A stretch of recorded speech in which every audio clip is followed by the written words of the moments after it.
"She doesn't deserve to be here," my aunt whispered about me at my grandmother's funeral. I was stunned. When I found out what she meant, I discovered my grandmother's real will. What I learned changed everything I thought I knew about my family. Forever. The plan was simple. Drive 3 hours from Philadelphia to Cedarbrook for Grandma Vivian's funeral, wear the black dress I'd bought specifically for this day. Sit quietly somewhere in the middle, pay my respects, maybe share a memory or two, and drive home before traffic got bad. It was supposed to be sad but straightforward, the kind of goodbye you prepare for when someone reaches 94 and has been battling emphysema for the better part of 2 years. I'd been dreading this day since I got the call on Tuesday morning, not because I didn't love Grandma Vivian, I did, deeply, but because I knew what family gatherings meant in the Caldwell family. They meant politics. They meant whispered conversations in corners. They meant someone always keeping score of who showed up, who brought flowers, who cried the right amount, and who didn't measure up to the family's impossible standards. I was running late, which wasn't unusual for me these days, between my job at the marketing firm and trying to maintain some semblance of a social life at 32. Punctuality had become more of a suggestion than a rule. Traffic on Interstate 78 was heavier than expected. Apparently everyone in eastern Pennsylvania had decided to travel on this particular Thursday afternoon. I'd spent 20 minutes before leaving my apartment looking for my grandmother's pearl earrings, the ones she'd given me for my college graduation 8 years ago. They felt like the right thing to wear today, a small tribute to the woman who'd helped shape who I'd become, even though we hadn't spoken in over a year. That gap in communication wasn't entirely my fault. Though I'd been carrying the guilt of it around like a stone in my chest, Grandma Vivian had always been sharp, independent, fiercely proud of her ability to take care of herself. When she'd moved in with my Aunt Celeste 5 years ago after her hip surgery, she'd made it clear she didn't want to be treated like an invalid. She wanted to maintain her dignity, her privacy, and her right to make her own decisions. I'd respected that, maybe too much. When my calls started going to voicemail more often, when my visits were politely redirected because Mom's having a difficult day, I'd assumed it was just the natural progression of aging. I'd given her space when maybe I should have pushed harder. Now it was too late for pushing. And I was left with a car full of regrets and the faint scent of the lilies I'd picked up from the florist tea hat morning. The Cedarbrook Community Center parking lot was already packed when I arrived. Grandma Vivian had specifically requested that her service be held here rather than at a funeral home. "I've spent more happy hours in that building than anywhere else," she'd told the family years ago when the topic of funeral planning had come up. Bridge Club, town meetings, the annual Christmas pageant, that's where people should remember me. The community center was a modest brick building from the 1960s, with wide windows and a circular driveway that was currently clogged with cars sporting out-of-state license plates. I parked in the overflow lot across the street and checked my reflection in the rearview mirror. The black dress looked appropriate, professional but not severe. My auburn hair was pulled back into a low chignon that I hoped struck the right balance between respectful and effortless. The pearl earrings caught the afternoon light, and for a moment I could almost hear Grandma Vivian's voice from graduation day. "These belong to my mother, and her mother before that. Someday they'll be yours permanently, dear." Pearl suit. You. I gathered my purse and the lilies and made my way across the street, joining the stream of people heading toward the main entrance. I recognized some faces from previous family gatherings, distant cousins, family friends, people who'd known Grandma Vivian from her 43 years of teaching at Cedarbrook Elementary. There were more people than I'd expected, which spoke to the kind of life she'd lived and the number of people she'd touched along the way. The community center's main hall had been transformed for the service. Rows of folding chairs faced a simple podium decorated with arrangements of white roses and baby's breath. Photos of Grandma Vivian throughout her life were displayed on easels around the room, as a young bride in 1951, holding my father as a baby, surrounded by her 4 children at various holiday celebrations, teaching in her classroom with that patient smile I remembered so well. I slipped in through a side door, hoping to avoid the receiving line where my Aunt Celeste would be stationed like a sentry. Greeting guests and accepting condolences with the kind of gracious efficiency she'd perfected over years of being the family's unofficial matriarch, Celeste had always been the organized one, the one who remembered birthdays and coordinated holiday dinners and made sure everyone knew exactly what was expected of them. Since Dad's death 3 years ago, she'd naturally assumed the role of family spokesperson, the one who made decisions and communicated them to the rest of us whether we'd asked for her input or not. I found a seat in the 4th row, close enough to show proper respect, but far enough back to avoid drawing attention to my late arrival. The folding chair was uncomfortable. The kind that guaranteed you'd be shifting position every few minutes, but the location felt right. I could see the front of the room clearly, had an easy exit route if emotions got overwhelming, and was positioned where I could observe the family dynamics without being directly in the line of fire. The hall continued to fill as I settled in, adjusting my purse strap and trying to look like I belonged there, like I hadn't spent the drive wondering whether I had any right to grieve for someone I'd let slip away from me. Around me, conversations hummed in that particular funeral register, voices kept deliberately low, lots of gentle touching of arms and shoulders. The kind of careful courtesy that emerges when people are trying to be their best selves in the face of loss. That's when I heard it. I was arranging the lilies at my feet, trying to decide whether to keep them with me or add them to one of the larger arrangements, when my Aunt Celeste's voice carried back from the front row. She was wearing an elegant black suit that probably cost more than my monthly rent, her silver hair styled in the kind of perfect waves that only come from a professional salon. She was leaning towards someone I couldn't quite see, a man in an expensive-looking navy suit who seemed to be listening intently to whatever she was saying. Her voice was pitched low, the way people talk when they think they're being discreet, but acoustics in community centers are tricky things. Sound bounces off those high ceilings in unexpected ways. "She doesn't deserve to be here," Celeste said. And even though she was 20 feet away and facing the opposite direction, her words reached me with perfect clarity. I froze, my hand halfway to adjusting one of the lily stems. There was something in her tone that made my stomach clench, not just disapproval, but something sharper. Something that felt personal and deliberate, the man she was talking to. I could see now that it was my Uncle Howard, Celeste's husband of 37 years, nodded slowly. "After everything that's happened," he replied. His voice equally quiet but not quite quiet enough. "After everything she put Mom through these last few years," Celeste continued. "The missed visits, the unreturned phone calls, and then to show up here like nothing happened." My face burned with a mixture of embarrassment and confusion. There was no doubt they were talking about me. I was the only she in the family who fit that description. But what did she mean about what I'd put Mom through? I'd respected Grandma Vivian's independence. I'd given her space when it seemed like that's what she wanted. Had I misread the situation that badly? I sat perfectly still, trying to look like I was absorbed in reading the program while every nerve in my body strained to hear more of their conversation. Around me, the gentle murmur of other conversations continued, people sharing memories and offering comfort, completely unaware of the drama unfolding in the front row. "The whole inheritance situation is going to be complicated enough," Howard was saying now, his voice so low I had to concentrate to make out the words. Mom was very clear about her wishes.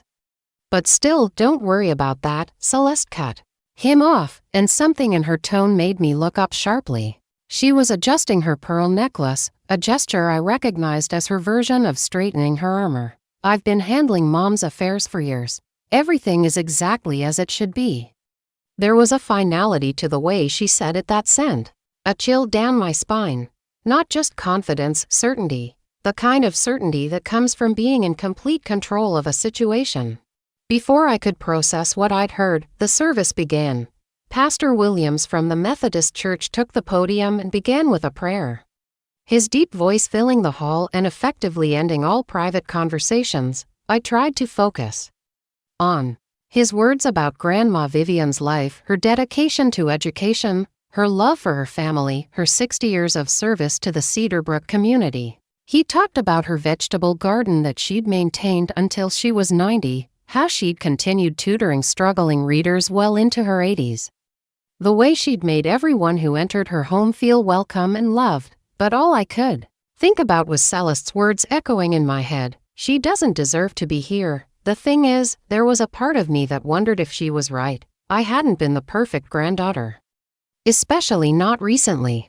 The last time I'd seen Grandma Vivian was at Thanksgiving 2 years ago, and even then, our interaction had felt stilted, managed. Celeste had hovered nearby during our conversations, redirecting topics when Grandma seemed confused, smoothly stepping in when she struggled to remember names or dates. At the time, I'd been grateful for Celeste's attentiveness. Looking back, I wondered if I'd been seeing something else entirely. The months after that had brought a series of missed connections, phone calls that went to voicemail, planned visits that were postponed because Grandma was having a difficult day or fighting a cold or simply not up for company. I'd sent cards and flowers, had called Celeste for updates, had assumed that the natural progression of aging meant less direct contact and more family management. Had I been naive? Had I missed signs that something else was happening? My cousin Jenna, Celeste's daughter, took the podium next to share memories of growing up with Grandma Vivian. Jenna was 2 years younger than me, married to a successful lawyer, mother of twin boys who were the current darlings of the family. She spoke beautifully about afternoon tea parties and bedtime stories, about learning to knit and helping with the vegetable garden. Her voice caught as she described Grandma's last few months, how peaceful she'd been, how grateful the family was to have had time to say goodbye. She was surrounded by love until the very end. Jenna concluded, dabbing at her eyes with a lace handkerchief. She knew how much she meant to all of us. All of us. I noticed she didn't make eye contact with my section of the room when she said it.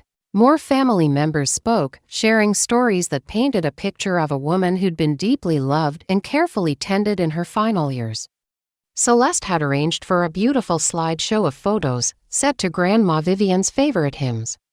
There were pictures I'd never seen before, recent ones of birthday celebrations and holiday gatherings, casual moments that suggested a rich family life that had somehow continued without me. When had I stopped being included in these gatherings? When had I become the family member who needed to be managed rather than invited? After the service, as people began filing out toward their cars for the procession to Restwood Cemetery, Celeste made her way through the crowd toward me. She moved with purpose, stopping briefly to accept condolences and thank people for coming, but her eyes kept returning to where I sat. When she finally reached me, she looked immaculate despite the emotional weight of the day, not a hair out of place, her makeup still perfect, her smile warm but somehow distant. "Natalie," she said, and her voice was perfectly pleasant, the tone she'd used to greet a neighbor at the grocery store. "I wasn't entirely sure you'd make it." The comment stung, though I tried not to show it. "Of course I made it," I replied, standing to face her properly. She was my grandmother. Celeste's smile remained in place, but something flickered behind her eyes. "Yes, well, I'm sure she would have appreciated you being here. Eventually." Eventually, the word hung between us like a question I wasn't sure I wanted answered. "The burial service is family only," she continued smoothly, "but there's a reception afterward at Mom's house. You remember the house, don't you, on Willow Street?" I nodded, fighting the urge to snap that of course I remembered. I'd spent countless summers in that house, had my own bedroom there for most of my childhood, knew every creaky floorboard and hiding spot. The question felt condescending, like she was testing whether I had any right to remember it at all. "Good," Celeste said. "There are some things we need to discuss afterward, about the estate." The way she said estate made it sound like something I had no business being curious about. Not family property or inheritance or even just Grandma's. Things estate, formal and legal and removed from any emotional connection. "I'll be there," I said, surprising myself with how steady my voice sounded. "Wonderful." Celeste's smile brightened, but it still didn't reach her eyes. "We'll see you around then." She moved away before I could respond, gliding through the crowd with the kind of social grace that made everything look effortless. I watched her go, noting how people gravitated toward her, how naturally she commanded attention and respect. She'd always had that quality, the ability to make herself the center of any room without seeming to try. I gathered my purse and the lilies and made my way to the parking lot, my mind spinning with questions I couldn't quite formulate. The procession to the cemetery was for family only, which apparently didn't include me despite sharing Grandma Vivian's DNA. The reception was at the house I'd once considered my second home. But I was being invited like a guest rather than welcomed as family. And there was something about the inheritance situation that Celeste was handling, something that was apparently exactly as it should be. The drive to Grandma Vivian's house, I refused to think of it as Celeste's house, even though that's probably what it was now, gave me time to think. Willow Street looked exactly the same as it always had, lined with mature oak trees and modest houses built in the post-war boom. Grandma's house was the blue one with white trim, the one with the wraparound porch and the flower boxes that had always overflowed with petunias and marigolds. Today, the flower boxes were empty. I parked across the street and sat for a moment, studying the house that had been such a constant in my life. It looked smaller than I remembered, which was probably normal. Childhood memories have a way of inflating the size of everything, but there was something else different about it.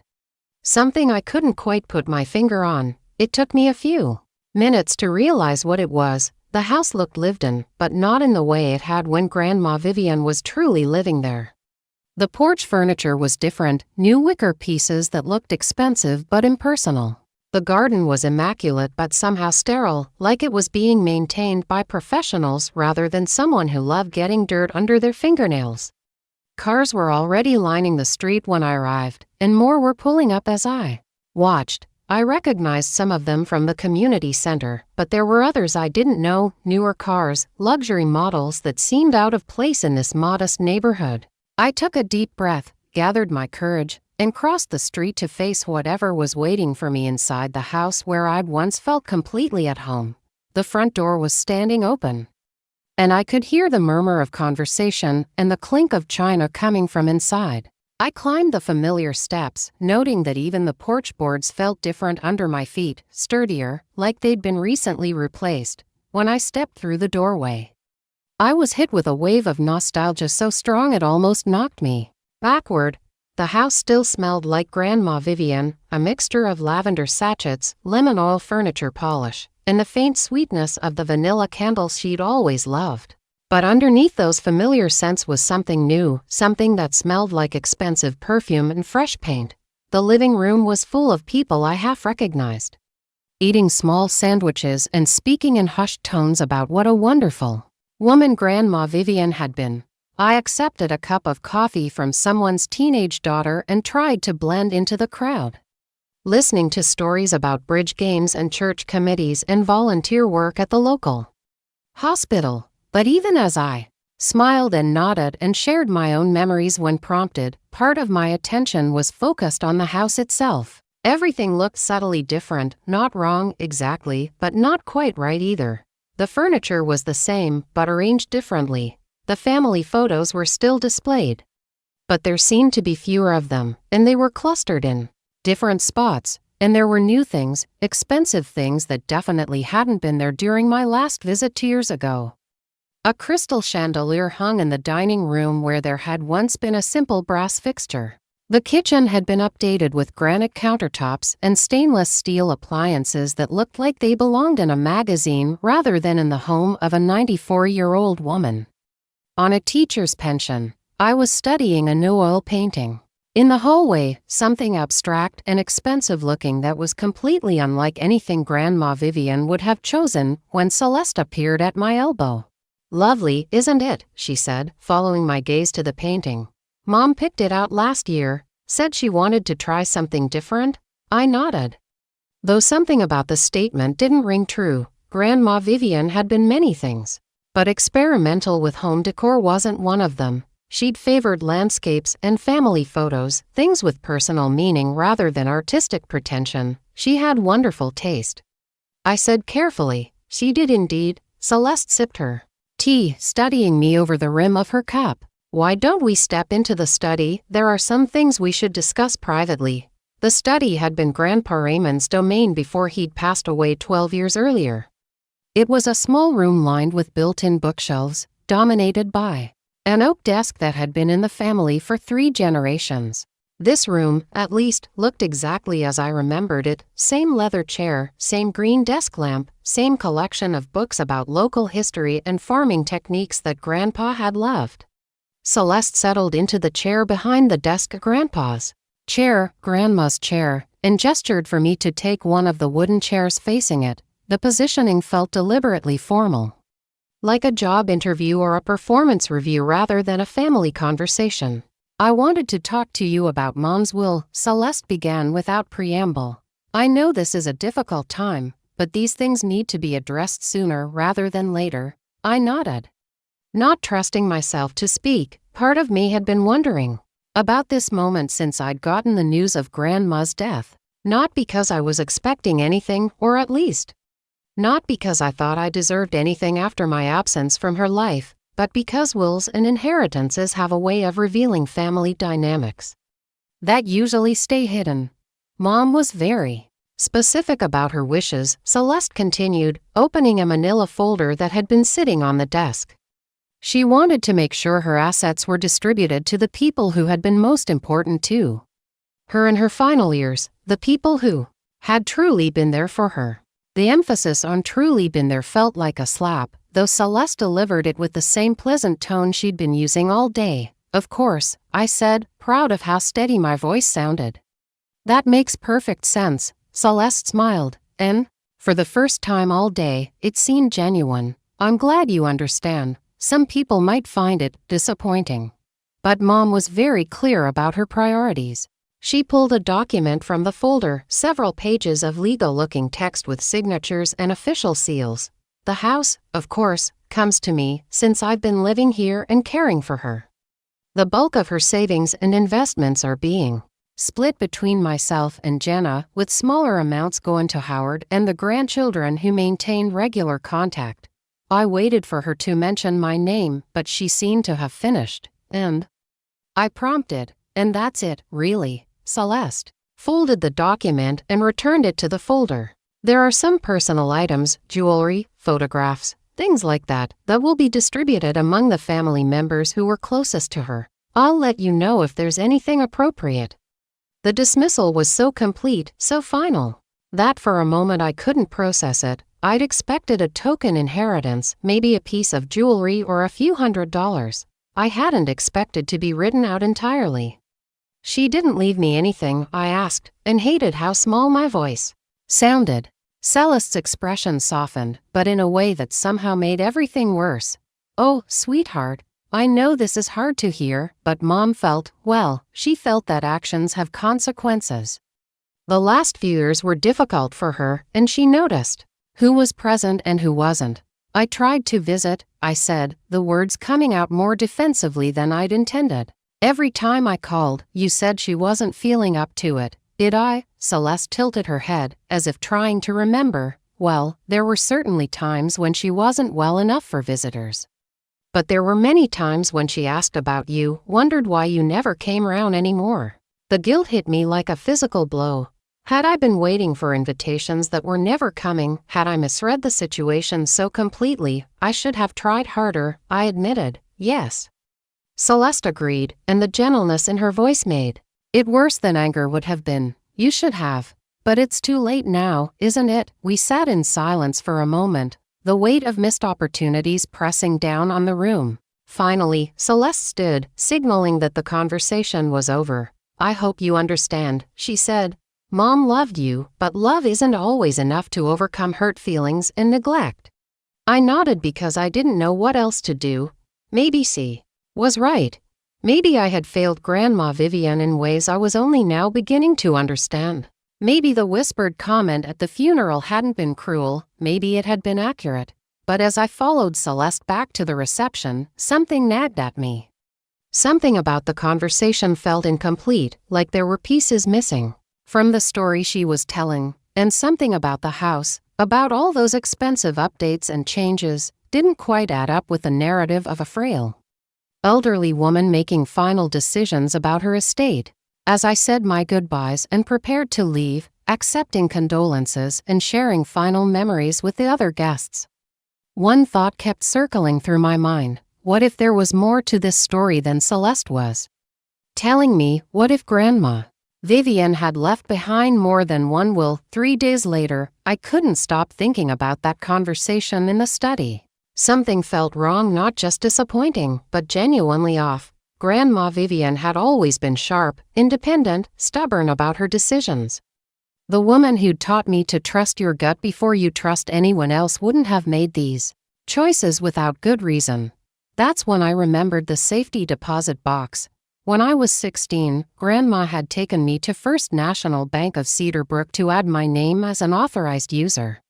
Just in case, she'd said, someone needs to know where I keep the important papers. I'd forgotten about it completely until now.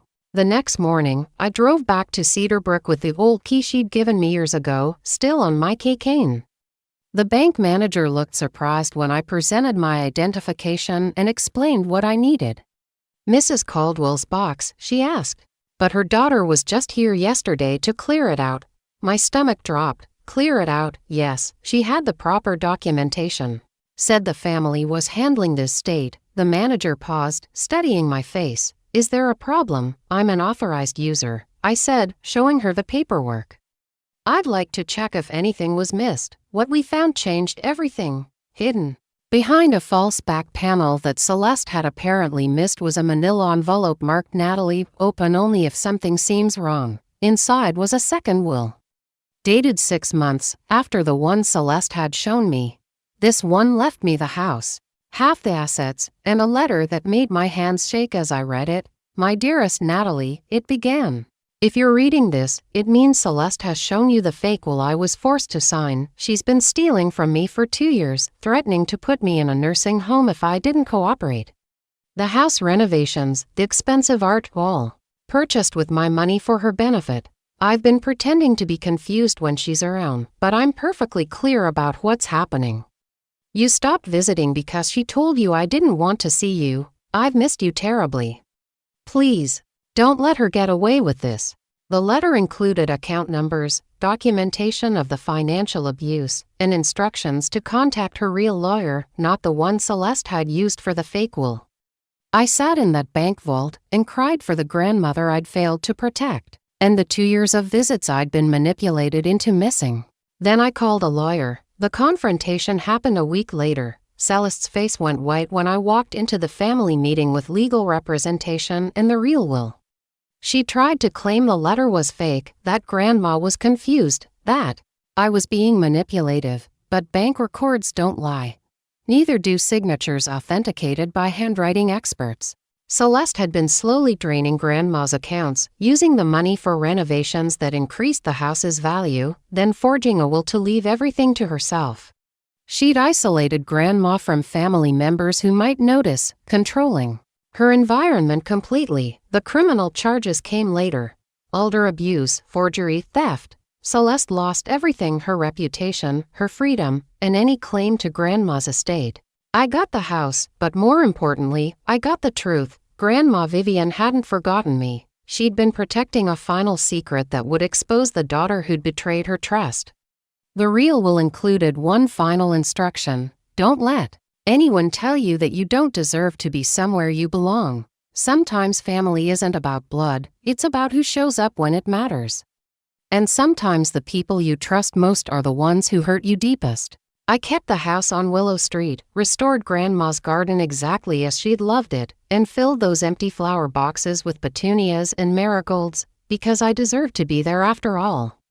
So tell me, have you ever discovered that someone you trusted was lying to you? How did you handle it? Let me know in the comments below. And if this story resonated with you, don't forget to subscribe for more true family drama stories.